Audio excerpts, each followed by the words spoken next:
everyone, Levi Trap here, and today I'm explaining the history of Poppy Playtime. First I'm gonna have a two-part. There's gonna be a two-part episode where I first explain like the history of when it was the creation of it. Then part two would be explaining like the in-game history.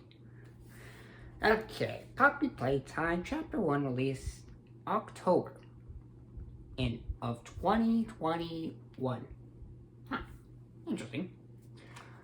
By Mob Entertainment and directed by Isaac. I'm just gonna call it that. And his co-founder Zach. Then Poppy Playtime Chapter 2 released in May of 2022. And then Poppy Playtime Chapter 3 released in January 30th, 2024, so 2 years later.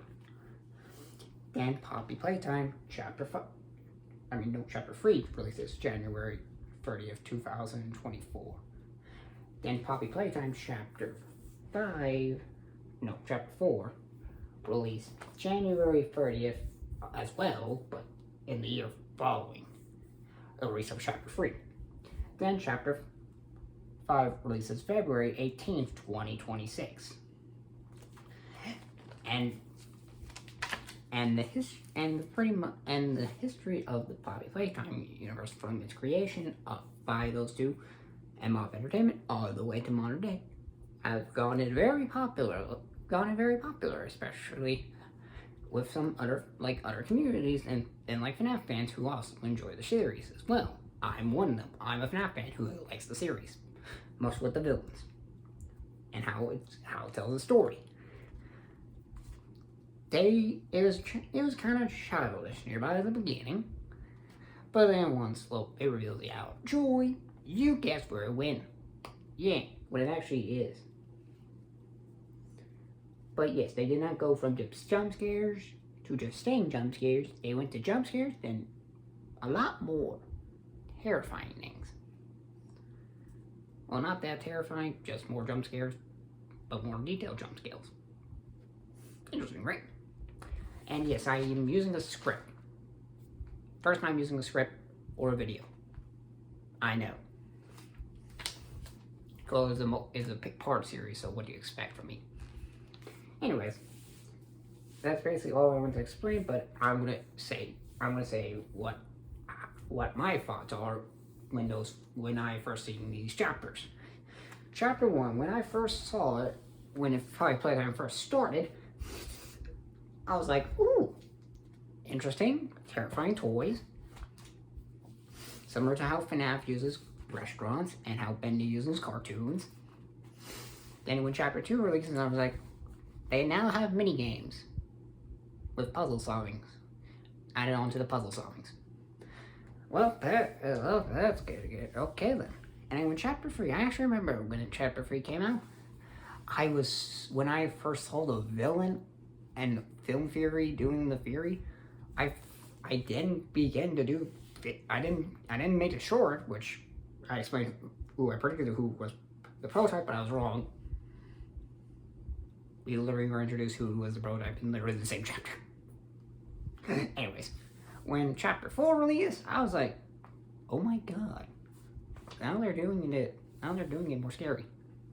And the doctor, my reaction to it, I was like, are you sure that's not just William? I'm not wrong. But then Chapter 5, when I saw Daco playing it, and other YouTubers playing it, and when I saw the prototype, I was like, you gotta be kidding me. He is terrifying. But then we also heard like the thing, which explains he is Oliver Ludwig, the adopted son of Elliot Ludwig, who I thought Elliot Ludwig was the prototype, but then it turns out, nope, I was wrong. But my overall thought about the series, I began to love it.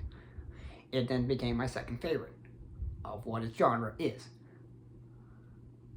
Because of the monster storytelling, similar to how FNAF is good with that as well. and how I love the monster designs. My my overall favorite of the monsters are Prototype, Doctor, in order. Number 1, Prototype. Number 2, the Doctor. Number 3, Catnap. Number 4, Pop, Huggy. And then number 5, you could probably guess who that is. Yes, I consider Doctor as more of the main villain as Chapter 4. It makes more sense, because he's one of the most driving forces of that chapter. Overall, that's my thoughts about and the history of Puppy Playtime. And honestly, it's become one of my favorites, and I love it. Hopefully you guys enjoy it, and hopefully you guys want more. See you guys, I'll be writing the script. I'll be writing the script for part 2. And maybe I'll release it in a couple hours. Or more. I don't know. Depending on how I feel. Okay, bye guys. Have a good morning.